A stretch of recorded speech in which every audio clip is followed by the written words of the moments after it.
Bonjour à toutes, bonjour à tous, bien-aimés dans le Seigneur. Alors je vous salue tous dans le nom de Jésus. Nous voici encore une fois de plus sur notre plateforme où nous avons l'habitude justement de partager la parole de Dieu. Cette plateforme nous est propre, n'est-ce pas? Où nous parlons de la méditation de la parole de Dieu. Alors, la dernière fois, je pense que nous avons commencé à parler ou encore à nous poser cette question et tenter justement de répondre à cette question qui est Jésus-Christ? Alors, aujourd'hui encore, nous allons, au travers de la parole de Dieu, essayer encore justement de répondre, n'est-ce pas? Bien-aimés, je vous propose de prier. Voilà, nous allons élever la voix simplement pour inviter le règne de Dieu au milieu de nous, n'est-ce pas? Afin que nous soyons cohérents. Mieux, je dirais, que ce soit Dieu lui-même, par le Saint-Esprit, qui nous guide sur cette plateforme, au nom de Jésus, élevons la voix. Excellent Père de grâce, nous voulons glorifier ton nom, Père. Nous voulons simplement être reconnaissants, Papa, pour ce moment glorieux que tu nous permets de venir dans ta présence, Père. Nous voulons parler de toi, nous voulons parler de ta parole. Alors, viens nous guider, nous diriger, Père. Nous n'avons rien préparé, Père de gloire. Nous ne sommes rien. Nous ne savons pas non plus ce qu'il convient de te demander. Mais le Saint-Esprit en nous s'exprime par des soupirs inexprimables. Père, exprime-toi maintenant au-dedans de nous. Père, exprime-toi au nom de Jésus. Surtout, inspire les pensées de nos cœurs au moment où nous parlons de toi. Inspire aussi les paroles de nos bouches, Père de gloire, car c'est toi qui mettras les paroles dans nos bouches, Père de gloire, afin de nous exhorter mutuellement, Père de gloire. Oui, nous voulons parler de toi. Alors, viens et conduis-nous, dirige-nous au nom de Jésus. Que ton nom seul soit glorifié. Oh, Père très saint, que ton nom seul soit glorifié maintenant. Dans le nom précieux de Jésus-Christ, notre Seigneur et Sauveur. Amen. Effectivement, Jésus-Christ est notre Seigneur et Sauveur. Bien-aimés, nous avons la vie aujourd'hui, mais c'est grâce à lui. Et donc, c'est comme je vous le disais tout à l'heure que nous allons au travers de quelques versets. Pourquoi? Parce que c'était ma méditation d'hier et celle de ce matin, d'accord? Au travers de quelques versets, nous allons nous situer. Nous allons nous situer pour répondre à qui est Jésus-Christ.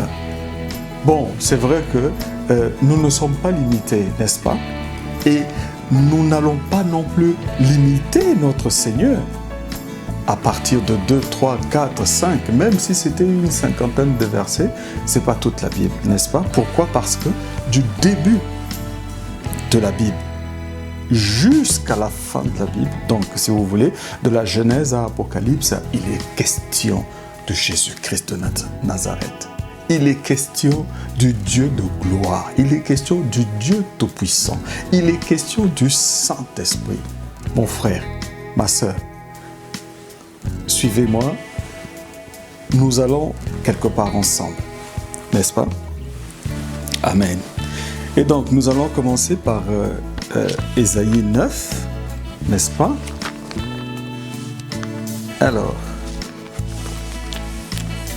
Ésaïe 9, non, je préfère qu'on commence par Ésaïe 7, n'est-ce pas? Ésaïe 7, au verset 14, nous dit ceci, je lis la parole de Dieu. C'est pourquoi le Seigneur lui-même vous donnera un signe. Voici une vierge deviendra enceinte et elle enfantera un fils. et elle lui donnera le nom Emmanuel. Emmanuel qui signifie simplement Dieu au milieu de nous ou encore Dieu parmi nous. Voilà. Et donc nous avons vu cela, n'est-ce pas? Qui revient à dire que dans Ésaïe au verset 9, d'accord, Ésaïe 9 plutôt au verset 5, la Bible nous dit: car un enfant nous est né, un fils nous est donné, et la domination reposera sur son épaule. On l'appellera admirable, conseiller, Dieu puissant, Père éternel et Prince de paix.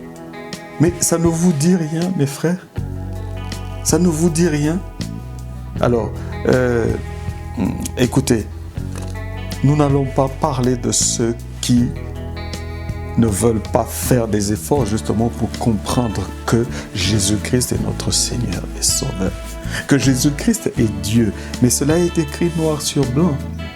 Bon, nous n'allons pas non plus entrer dans la polémique pour dire voilà. Bref, nous allons prendre le texte de la Bible et faire notre méditation afin de comprendre. Alors, je ne cesserai, frères et sœurs, je ne cesserai de vous encourager, de vous exhorter justement de lire la parole de Dieu, de méditer la parole de Dieu. Pourquoi? Parce que, oui, moi, je peux avoir ma façon à moi d'interpréter la parole de Dieu, de comprendre la parole de Dieu. Mais la Bible dit, Dieu parle tantôt d'une manière, tantôt d'une autre. Tout simplement que moi, en lisant un verset, je vais comprendre ce verset comme Dieu voudrait que je comprenne. Pour ne pas dire par rapport à ma situation, par rapport à mon cas. Mais quand toi, mon frère, ou toi, ma sœur, quand tu liras justement cette même parole, Dieu te fera comprendre d'une autre manière. De la manière dont lui-même il voudra. C'est peut-être pas forcément dit lié à ta situation ou à ta condition, non. Mais c'est simplement parce que Dieu voudra que tu comprennes cette parole comme lui il voudra que tu comprennes. N'est-ce pas? N'est-ce pas beau? Dieu est bon. Alors, nous allons continuer dans la lecture de la parole. Donc, Ésaïe 53, du verset 3 au verset 5, la Bible dit: méprisés et abandonnés des hommes de douleur, à habiter plutôt et habitués à la souffrance, semblable à celui dont on détourne le visage. Nous l'avons dédaigné, nous n'avons fait de lui aucun cas. Parlons de Jésus-Christ, aucun cas. Cependant, il a porté nos souffrances. Il s'est chargé de nos douleurs et nous l'avons considéré comme puni, frappé de Dieu et humilié. Mais il était blessé pour nos péchés, brisé pour nos iniquités. Le châtiment, donc le verset 5, qui dit: le châtiment qui nous donne la paix est tombé sur lui. Et c'est par ses meurtrissures que nous sommes guéris. Vraiment. Je vous encourage. Je vous encourage à noter ce passage biblique. Donc, Ésaïe 53, du verset 3 au verset 5. Vous pourrez aller plus. Mais c'est beaucoup plus parlant entre le verset 3 et le verset 5. Méditez cette parole. Soulignez tous les verbes que vous avez. Et allez-y avec les codes Strong, justement, que vous trouvez sur EMCI, d'accord? Méditez cette parole. Comprenez pourquoi. Mais Dieu veut nous parler. Et Dieu est en train de nous parler. Voilà pourquoi je vous encourage. Je vous encourage, mes frères. Je vous encourage en tout cas de noter ce passage. C'est vrai que c'est pas l'unique. comme je l'ai dit tantôt au départ, nous n'allons pas nous limiter ou encore limiter Jésus-Christ, limiter Dieu à partir de 2 ou 3 versets. En tout cas, je vous encourage en tout cas à lire, à méditer la parole de Dieu. Comme je vous le dis souvent, ne vous bornez pas, c'est écrit noir sur blanc, ne vous bornez pas seulement à écouter la parole de Dieu. Vous avez vos Bibles, allez-y et cherchez, Dieu vous conduira. Vous savez, la soif, comme le dit souvent mon pasteur, c'est la soif qui fera de nous ce que Dieu veut que nous soyons. La soif. Parce qu'il faut manifester la soif. Il faut manifester justement cette envie de vouloir connaître la parole de Dieu, de chercher. Et Dieu vous conduira. Le Saint-Esprit habite en nous et nous serons conduits simplement. Manifester la soif. Mes frères, manifester cette envie. Je ne sais pas quel mot mettre à la place, mais je pense que soif est déjà suffisant. Manifester la soif et le reste, Dieu fera. Amen. Alors, nous avons encore un autre verset dans Philippiens 2, du verset 6 au verset 11.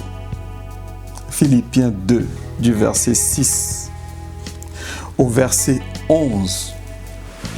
Qui nous dit textuellement, lequel existant en forme de Dieu, Jésus-Christ, n'a point regardé à sa condition. Ben oui, parce qu'il était roi, il était Dieu. Il n'a pas regardé à sa condition de Dieu.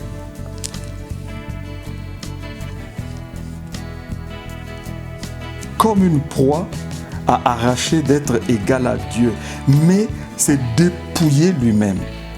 Il a enlevé cette condition de Dieu. Il s'est dépouillé lui-même en prenant une forme de serviteur, en devenant semblable aux hommes. Et après s'être trouvé dans la situation d'un homme, il s'est humilié lui-même, se rendant obéissant jusqu'à la mort, même jusqu'à la mort de la croix.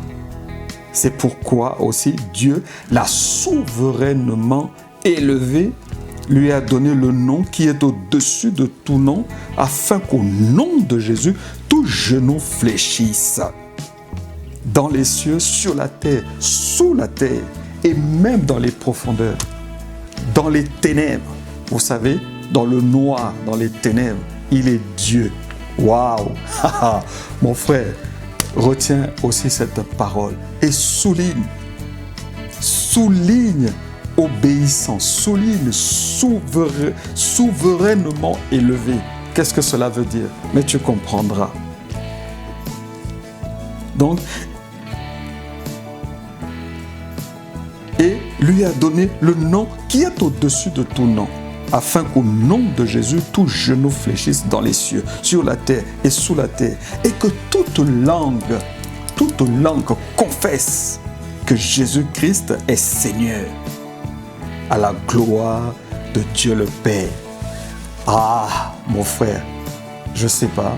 C'est Dieu qui voulait justement que tu suives cette vidéo, justement pour entendre ce que tu es en train d'entendre maintenant. Parce que Dieu t'aime, simplement. Et Dieu t'a choisi. Voilà pourquoi il veut que tu entendes que Jésus-Christ est Seigneur et que, au nom de Jésus, tout genou fléchisse. Toutes les dénominations fléchissent. Tous les noms qu'on a l'habitude d'entendre, cancer, sida ou encore hépatite C, toutes ces maladies, tous les fléaux, Ebola ou encore le Covid-19. Voilà. Que tous ces fléaux fléchissent, mais ils ont déjà fléchi au nom de Jésus. Mon frère, je ne sais pas quel autre verset je te lirai, mais de toutes les façons, que Dieu te guide, que Dieu te conduise, Hein? Il y a Marc 1, du verset 10 au verset 11, nous ne le lirons pas. Acte 4 au verset 12 et Matthieu 28 du verset 18 à 20. Ça, c'est les 3 versets que je vous laisse et que nous pourrons éventuellement parler la fois prochaine quand nous nous retrouverons. Mes frères et sœurs, vraiment, gagnez du temps. Gagnez du temps en méditant la parole de Dieu. Gagnez du temps. Gagnons du temps. C'est vrai que nous ne sommes pas arrivés, mais nous sommes en chemin. N'est-ce pas? Ayez la soif. Ayez cette envie, justement, de méditer la parole de Dieu. Et Dieu vous parlera. Dieu vous guidera à lui-même. Pourquoi? Parce que vous avez manifesté la soif. Moi, je vous encourage encore et encore, je ne le cesserai. Hein? Je vous encourage, en tout cas, allez-y. Ne perdez pas le temps, car les temps sont mauvais. Frères et sœurs, sur ce, je pense que je vais vous laisser sur cette note avec les 3 versets que je vous ai donnés, que nous continuerons justement mercredi prochain. Mais en tout cas, prenez courage. Prenez courage. Amen. Et donc, nous allons élever la voix pour glorifier Dieu, pour ce moment de partage. La Bible dit qu'il ne faut jamais négliger les, pour ne pas dire petits commencements, mais les faibles commencements. Ça, c'est ce que mon pasteur Ivan Castanou a l'habitude de nous dire. Ne jamais négliger les faibles commencements. Et il nous dit souvent qu'il faut avoir la soif. C'est la soif qui fera de nous ce que Dieu voudra que nous soyons. Sur ce, je vous laisse, mais nous n'allons pas nous séparer comme ça. Nous allons élever la voix, simplement pour nous remettre entre les mains de Dieu. Amen. Oh, Père de grâce, Père de bonté, nous te disons merci. Merci pour ces moments glorieux. Nous ne dirons pas que c'est des petits moments non, mais c'est des moments glorieux. C'est des moments où tu te manifestes dans toute ta gloire. Père, utilise-nous comme des vases, Père. Et surtout, touche, Père, mon frère, ma soeur, qui suit cette vidéo, afin qu'il puisse recevoir ce que tu veux qu'il reçoive. Jésus-Christ, au nom de Jésus. Oh, merci, Père de gloire, parce que tu es le Dieu Tout-Puissant. Merci parce que Dieu t'a souverainement élevé et il t'a donné le nom qui est au-dessus de tout nom, afin qu'au nom de Jésus, que le nom de Jésus surpasse l'intelligence des hommes, Père de gloire. Oh, merci infiniment, Père. Merci, mon roi. Merci, merci. Que toute langue confesse que tu es Seigneur à la droite de Dieu le Père. Béni soit ton Saint-Nom. Que l'amour de notre Seigneur Jésus, que la paix de notre Dieu Tout-Puissant et la communion du Saint-Esprit soit notre partage maintenant et à jamais dans le précieux nom de Jésus-Christ, notre Seigneur. Nous glorifions ton nom encore. Oh Père, merci. Merci infiniment. Amen. Amen. Alors, frères et sœurs, il ne me reste plus qu'à vous souhaiter une très bonne journée et que Dieu vous bénisse. Amen. Nous nous voyons mercredi prochain. Amen. Au revoir et portez-vous bien d'ici là. Que Dieu vous bénisse. Amen.